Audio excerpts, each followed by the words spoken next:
Why choose a Sleep Number smart bed? Can I make my site softer? Can I make my site firmer? Can we sleep cooler? Sleep Number does that. Cools up to 8 times faster and lets you choose your ideal comfort on either side. Your Sleep Number setting.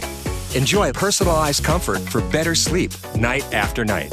And now, max out your savings. The more you buy, the more you save on beds, bases, and more. Plus, get free home delivery on any smart bed with base. Limited time. Check it out at a Sleep Number store near you or at sleepnumber.com today.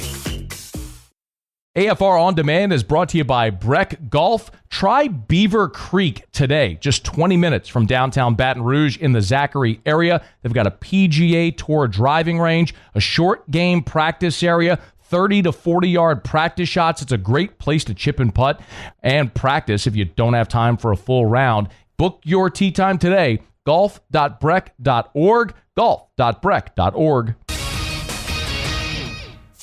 Matt Moscona. I'm very important. After further review. Say it one more time. After further review with Matt Moscona. And here we go. Live from the Raising Cane studio. Let's ride!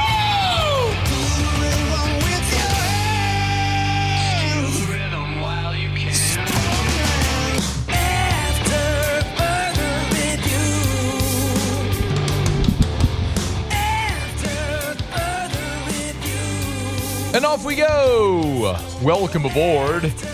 Glad you're with us. It's AFR powered by Sunshine, your hometown John Deere dealer in Louisiana.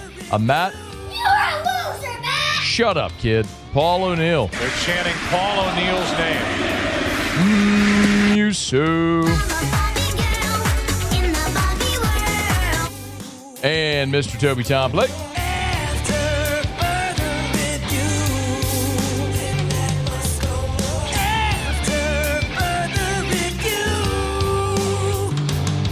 All right, we're here. Glad you are as well. Get out there and make it a good one.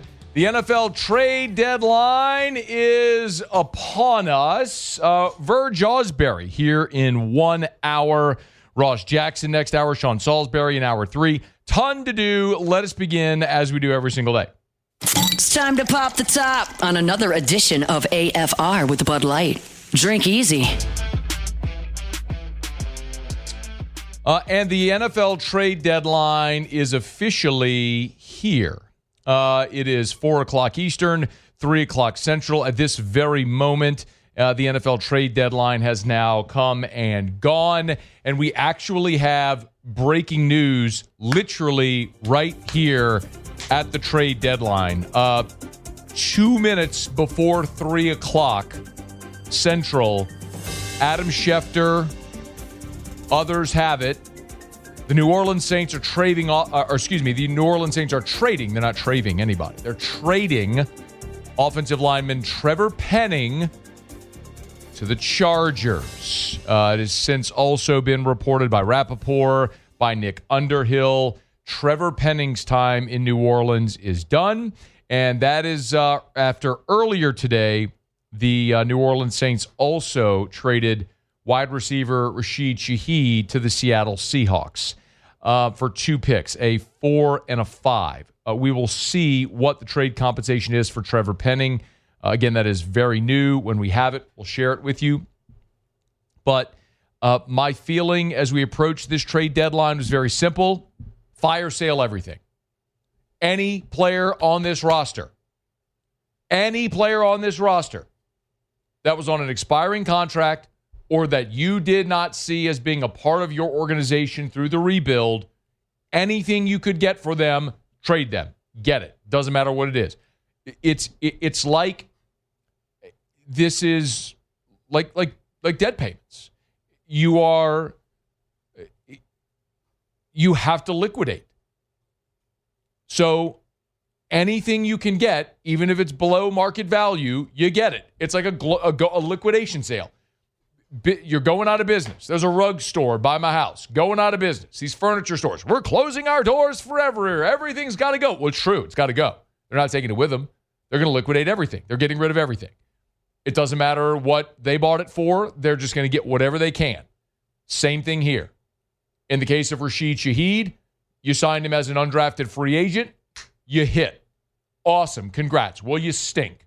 So get something for him. Trevor Penning was a first-round pick. Total bust. Get something for him? Awesome. I think that there's a lot of positives to this that I want to get to, and there's a smidge of a downside that I'll come to. Obviously, the tear-down rebuild is on. If there was any thought of a conflicting point of view or a contrasting point of view, let that be gone. You just traded your best wide receiver and a former first-round pick on the offensive line. And that's an offensive line right now that already stinks. You can't run block. You can't pass protect. You've got a rookie left tackle, a second-year right tackle, who, by the way, is injured, and your starting center's injured. So now you're left with Cesar Ruiz, who stinks, a rookie left tackle, and then everybody else is going to be new. So, I mean, my goodness, like, the illustration is there. I mean, they are not trying to win the rest of the way. They're getting whatever they can to play for the future, and it is the right thing to do. Let me talk about Shaheed, because I don't yet have... Keep an eye if you get the compensation for Penning, please. Let me talk about Shaheed, because we have that compensation as of right now. This makes a lot of sense for Seattle. Seattle is 6-2.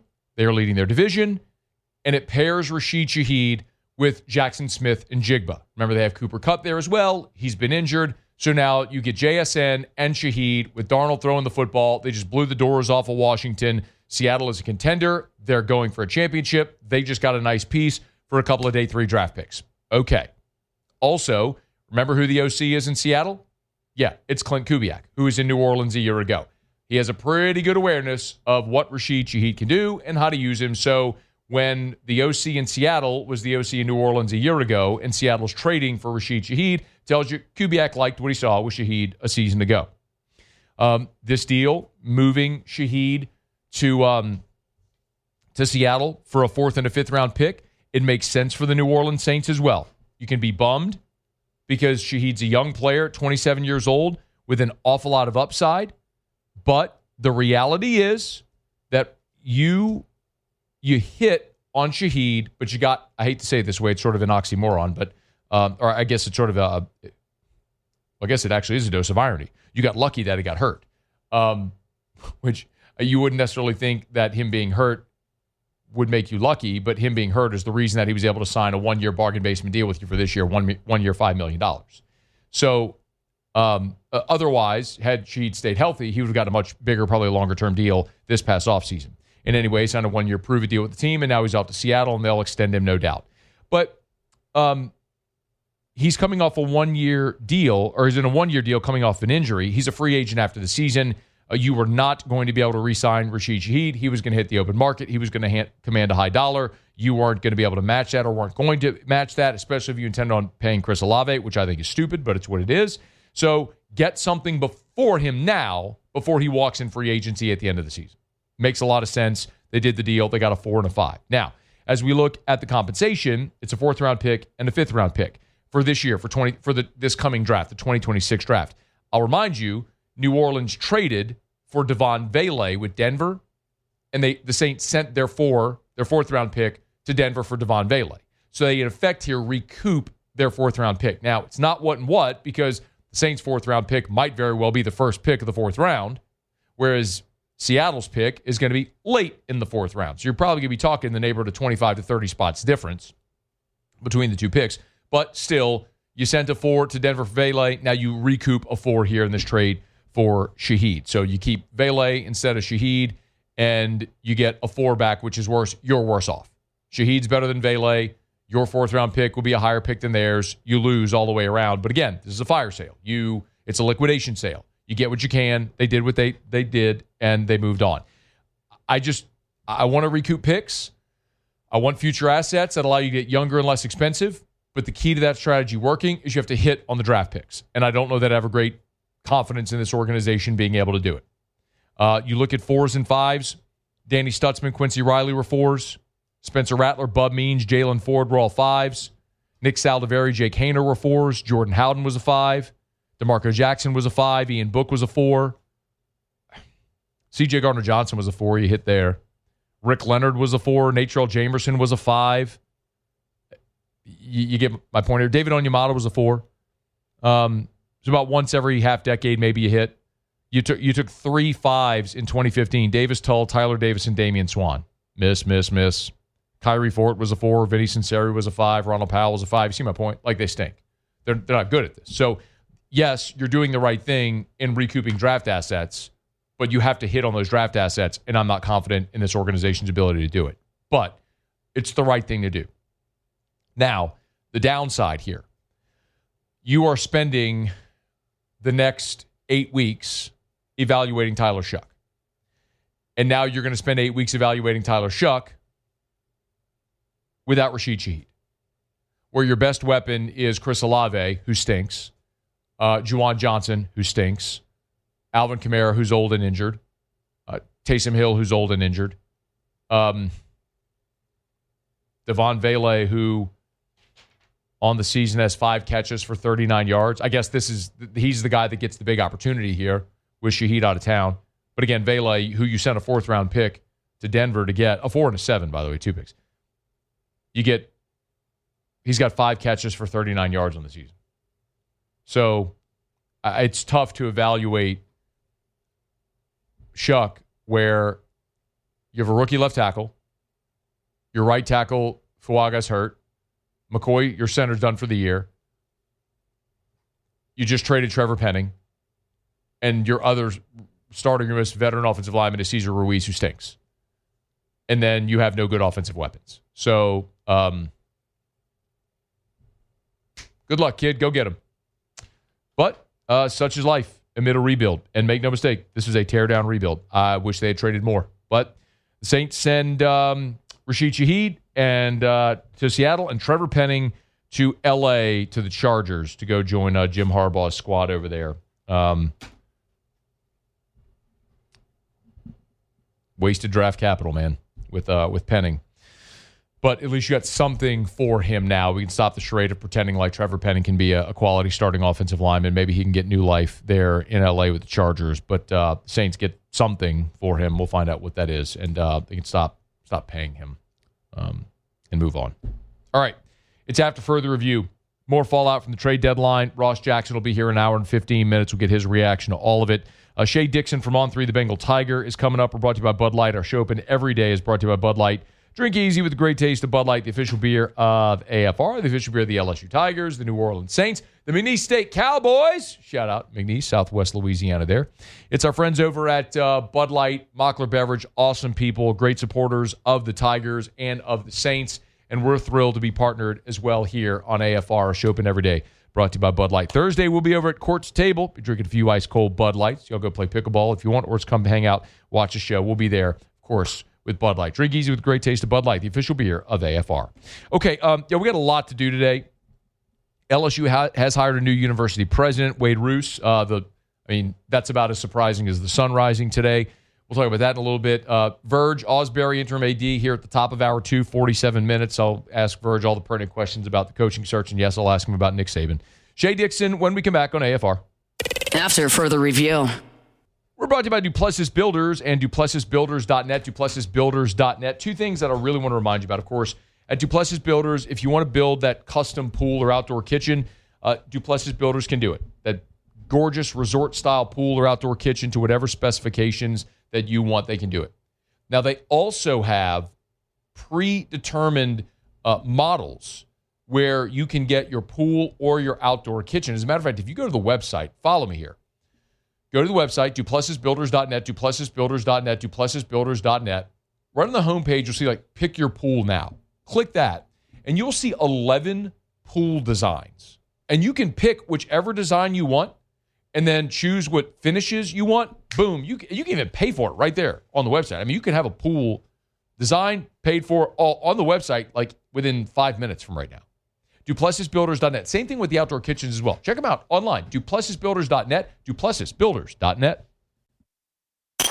After further review, powered by Sunshine, your hometown John Deere dealer in Louisiana.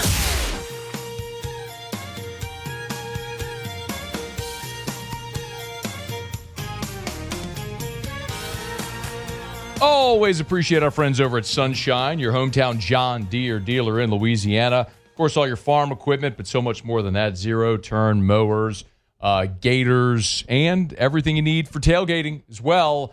Your generators, your fans, everything. Heaters coming soon when that weather keeps getting a little bit cooler. Sunshine, your hometown John Deere dealer in Louisiana. Shea Dixon on 3, the Bengal Tiger, joins us every Tuesday, talk a little recruiting. He's with us now. Shady, thanks for the time, man. How are you? I'm doing well. How are you, Matt? I'm doing really well. You'd be proud of me. I asked Frank Wilson on Monday a recruiting question, how they're managing to keep this thing together and continue to recruit with less than a month now to the December signing period. I thought he gave a great answer. I'm curious just your perspective as someone who lives in that world where, Shea, we're not sure if LSU will have the permanent coach in place by December 3rd. So what do you do right now to keep these recruits engaged between now and December the 3rd? Yeah, I was proud of you, Matt. Let me get that out of the way first. All for you, You've Shea. done well. Thank you. I usually save those praises for Hannegriff, who he likes it when I tell him he's doing a good job with recruiting. So, look, we don't have the Bayou Bash anymore, so he doesn't have to take the mic every signing day. I keep him abreast to it. But I like Frank's answer, and he talked about it a bit too in the interim, or his first press conference is interim, which is after practice, where, look, obviously they're going to recruit these guys. He's got great relationships with them. So do their position coaches. So do personnel staffers. All of that goes into a high school, prospect and his family feeling comfortable about committing to a college, and LSU in this case, but also said that taking care of the team and getting them to sort of rally around each other and everything was just as paramount, if not more, because so many of these recruits are buddies with guys on the team, right? Like they're a year younger or 2 years younger than the majority of the, kind of young guys we know in this program that are notable. And as Frank said, if those guys ask them, hey, what's it actually like up there beyond the coach speak? And they say, look, everything's good. We're grooving right along. Then they don't press the panic kind of meter themselves, the button themselves. So we're a little into week 2, I guess we'll call it, of the post Brian Kelly era. And to this point, no decommits. In fact, they added a commitment to get to 17 commits. We talked about that a week ago. But also, you've been on bye. Now they start games. And I think one thing that people are keeping an eye on is how the rest of this season goes. Because as you noted, everyone wants to talk, and rightfully so, about the transfer portal, which is coming in January, the playoffs, which start in mid-December, and quarterfinals right on New Year's Eve, relative to a coaching search and a timeline for it. And I think everyone's kind of operating under this reality that December 3rd to 5th, which you noted is the early signing period for high school recruits, unless you're naming a coach the day the season ends or something like that, that this one might go beyond that. And I think that's one of the reasons Frank Wilson is in place as interim head coach. He can keep not just the roster together, but when it comes time for these guys to sign in a month, the majority of this class together. Let's talk about some of the guys in this class who we're starting to hear rumblings about. One is Haven Finney. We talked to Haven Finney Sr. when he committed the cornerback out of L.A., said in no uncertain terms that Corey Raymond's a giant reason why Haven is committed to LSU.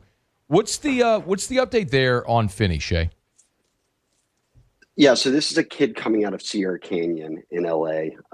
So being a California prospect geographically makes him a more interesting case study here than a lot of the Louisiana guys, right? Or border state guys you traditionally recruit that are within a few 4-hour drive, 5-hour drive. And they look at LSU almost like a home state team alongside, whether it's Mississippi or Texas, whatever it might be.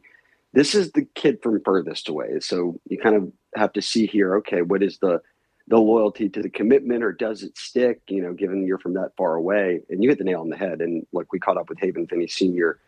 a week ago after Brian Kelly was fired, and he repeated exactly what he said to you then, which is Corey Raymond is a big part of this. It's a big piece for Haven because that's his position coach. Corey's got a track record of development that these guys buy into as a piece of committing to LSU. And right now we don't know if Corey Raymond will be on the staff moving forward.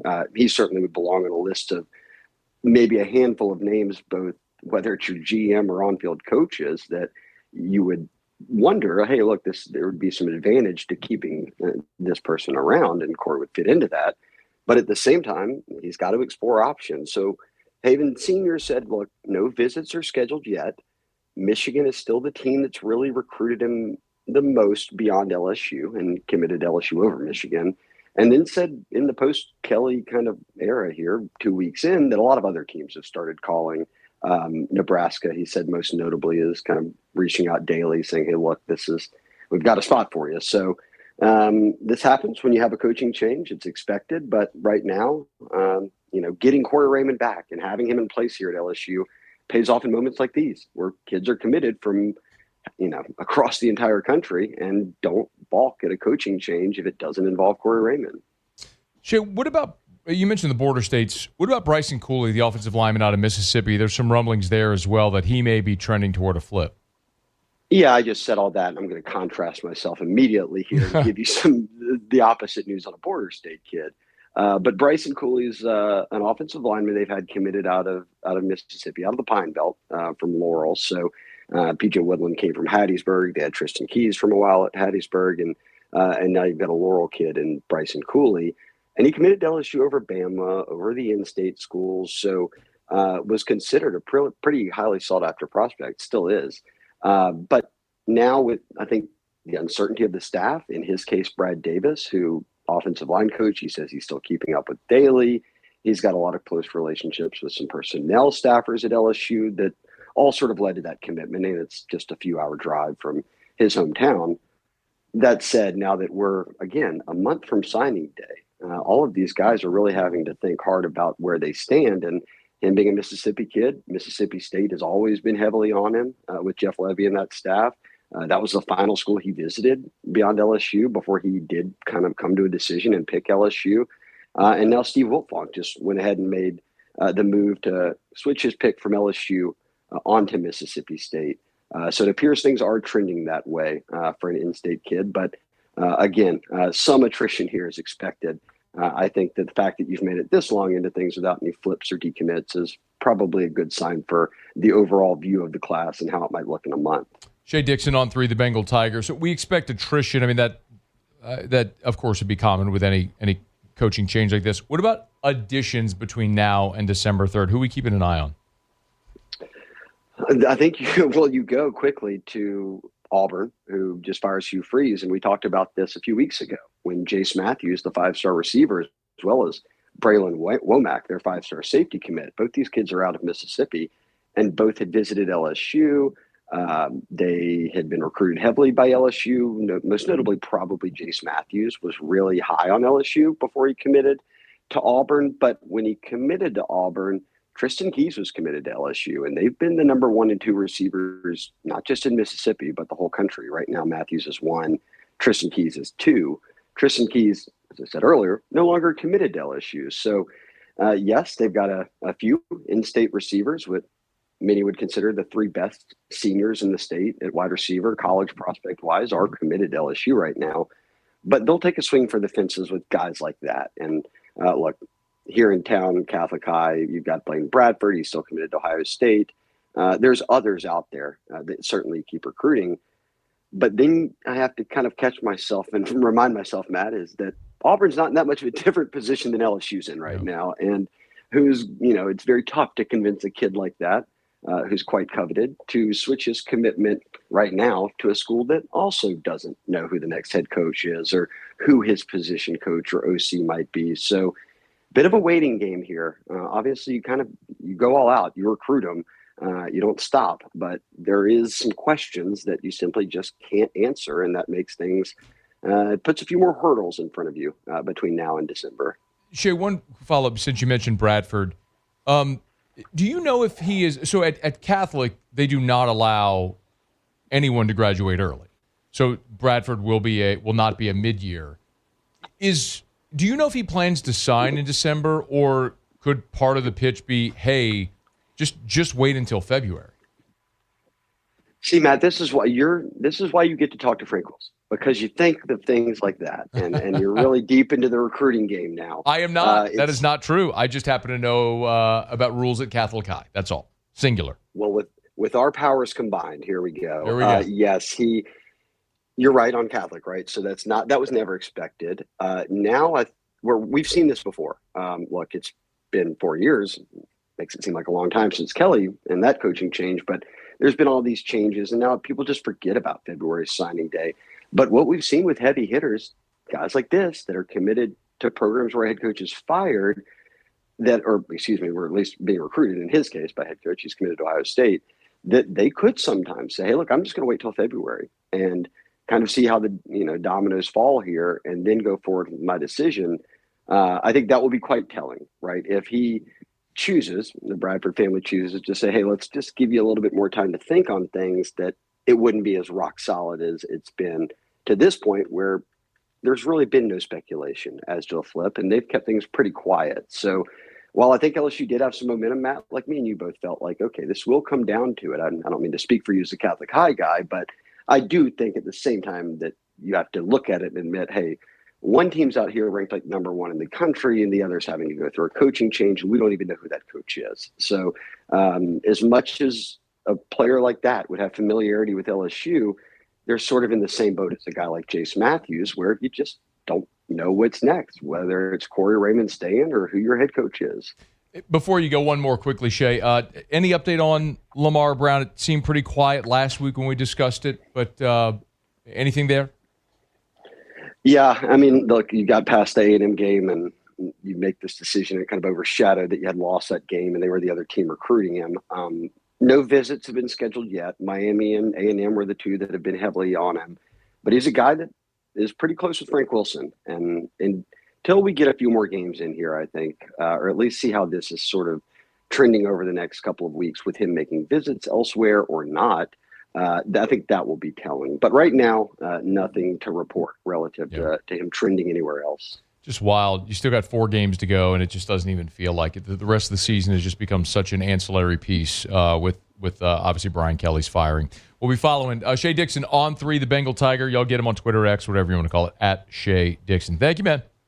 Yeah, third of the season. I guess I got to go back to work now. So all right, Matt. I'll talk to you later. All right, man. We'll see you next week. We're brought to you by Parish Restoration, parishrestoration.com. Kill mold, remove odor. Remember, it's our patented non-toxic dry fog we tell you about all the time. Parishrestoration.com, parishrestoration.com. It's easy. They'll come by. They'll spray the fog, close up all the doors and the windows. They'll let it dwell. It'll kill everything down to the spores and the mold or other harmful pathogens, all the different bacteria that cause odor. So if you've got odor from smoke or pet or sweat or anything, it'll knock it out. It's Parish Restoration. Go to parishrestoration.com, parishrestoration.com. They'll give you a free estimate always. You can fill out that form on the homepage at parishrestoration.com. All right, y'all, it's after further review. Let me knock out a quick break. Tuesday show is powered by Sunshine, your hometown John Deere dealer in Louisiana. When we come back, go around the SEC, and LSU has appointed their new president, the new system president, as you start to have some things fall into place as far as alignment and leadership, which is desperately needed after a tumultuous week just a week ago. We'll get to that as we continue here on AFR. AFR. Y'all, Thursday, AFR will be back at Court to Table. Very excited about that. Court to Table, Gordon McKernan's concept there, the pickleball, restaurant, bar, all that sort of stuff right on Burbank. We'll be there for AFR from 3 to 6. Of course, we always encourage you to get Gordon and get it done. Gordon gives back in so many ways to the community, and the investment that he and the other investors made in Court to Table is a giant part of that. Just a great spot right there on Burbank, that corridor heading toward the LSU campus. People who love pickleball. It's also just a great place to go have dinner, watch games, bring the whole family, and we're excited to be there on Thursday at Court to Table for AFR from 3 to 6. So if you've never been, highly recommend you come join us, at least for some part of the show. Come pop by, have a beer, have some dinner after work, bring the family.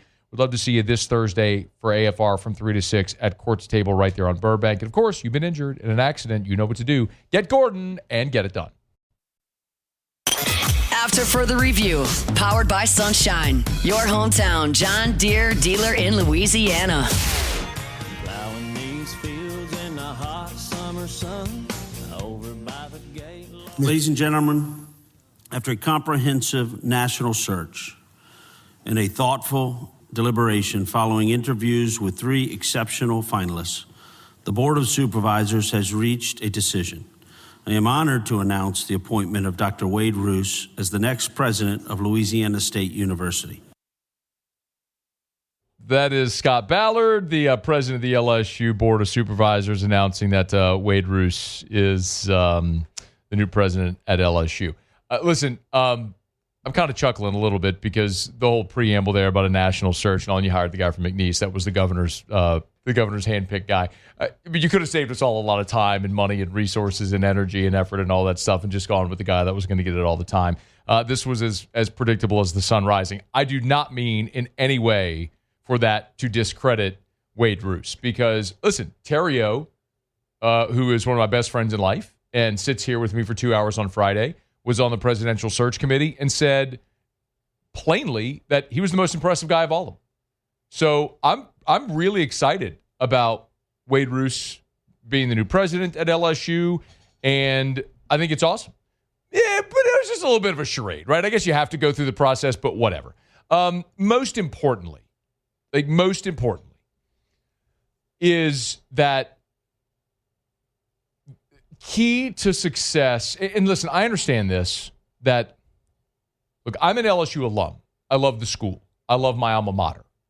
I want Louisiana State University to be awesome in everything, not just football. I get that 99.9% of the people who live in the state didn't attend LSU. That's okay. That's perfectly fine. You can be a fan of the sports teams. I'm not the guy that's like, you didn't go there. No. Please, by all means, be massive fans of the sports teams. That's one of the things that makes LSU super special.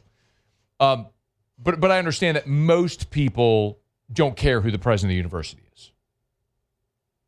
Everyone listening to this show right now cares deeply about the head football coach and the athletic director because you care about the teams winning.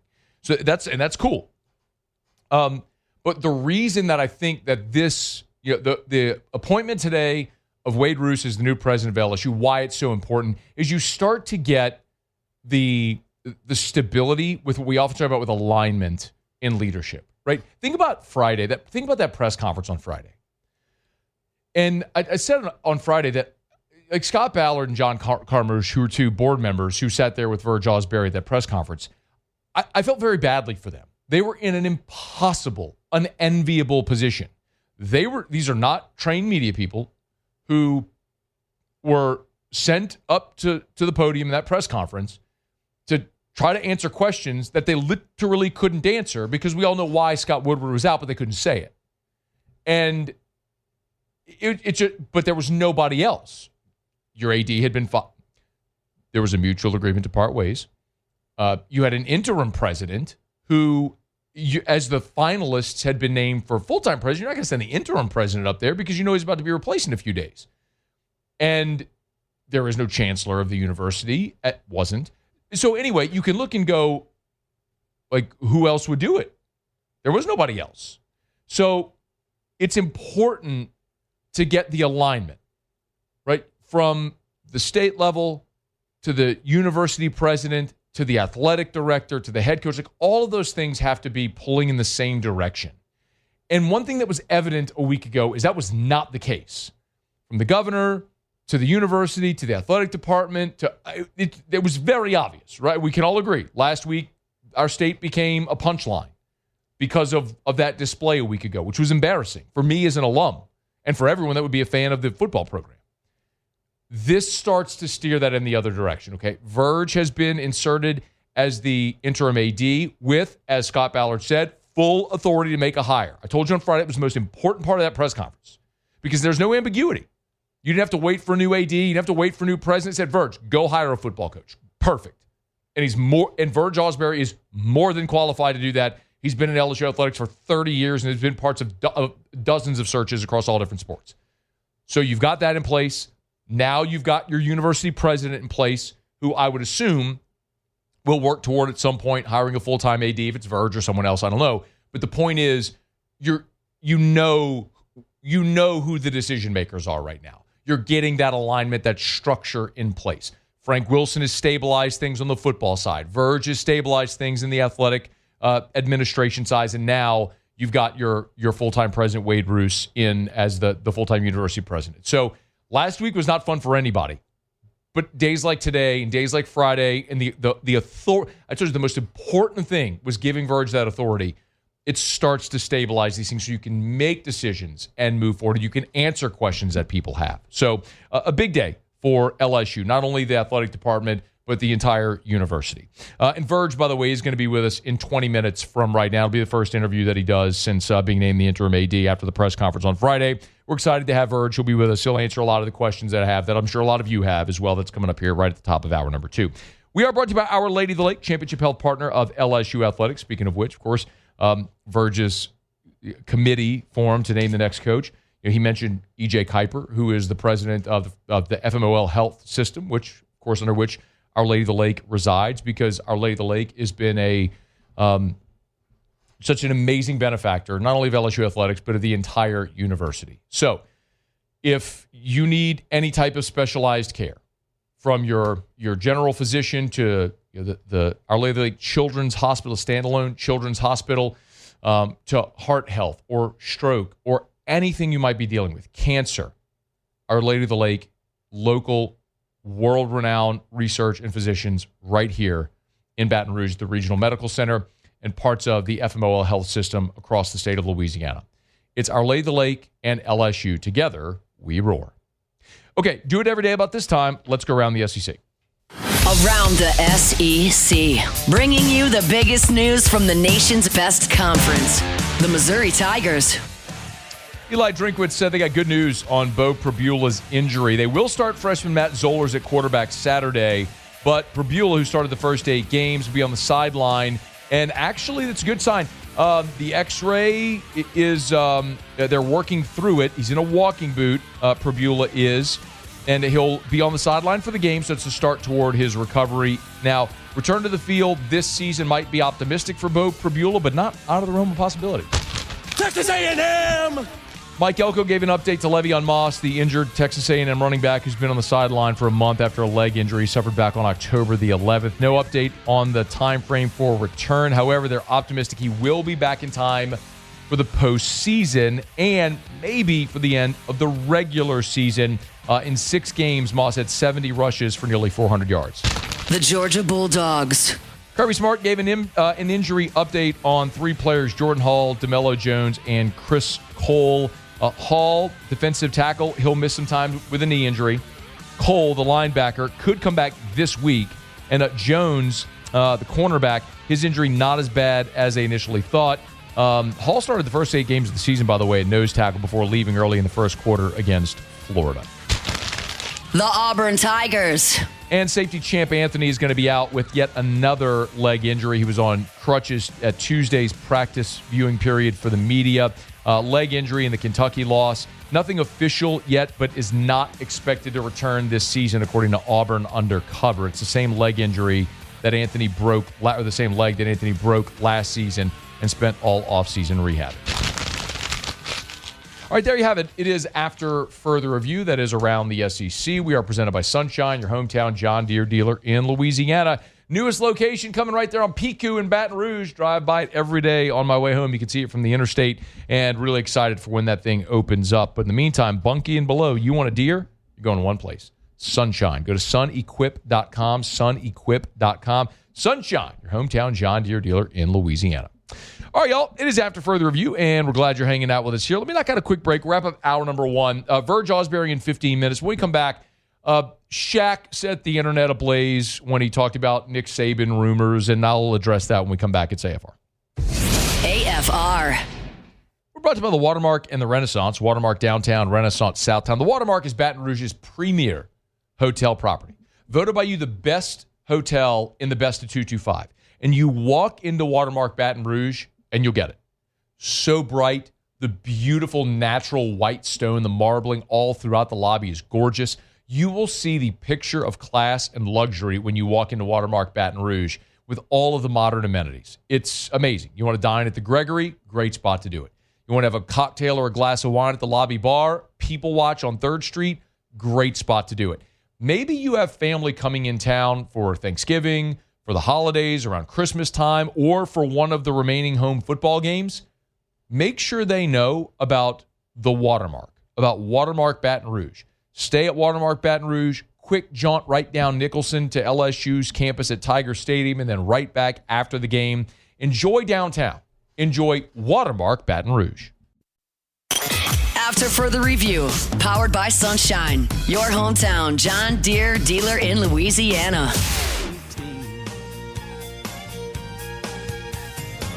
All right, Verge Osbury will be here in 11 minutes from right now. I often say whenever we're talking about news, consider the source. It's something that if you are in the news making, news breaking, or just if you're a consumer in that business, that you should always consider the source to note the validity of something. The internet has been ablaze with all rumors about Nick Saban, and you've all texted them to me, tweeted them to me. I've seen everything that you all have put out there.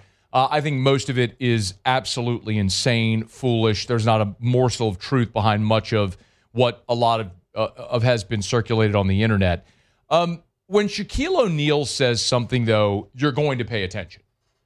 He is, I would argue, LSU's most famous alum in the world. I mean, there just aren't many people walking the face of planet Earth that are immediately recognizable anywhere on the face of planet Earth and that go by one name. Shaq Universal. He's also worth about $500 million. Anyone associated with LSU, LSU athletics, LSU football, anything, is taking Shaq's call. Shaq is having a different level of conversation than Bob on Reddit. Let's just be honest, okay? Whoever you think your great source is that leads you to go put something on Twitter, it's not as good as Shaq's. Okay? I think we can all agree on that.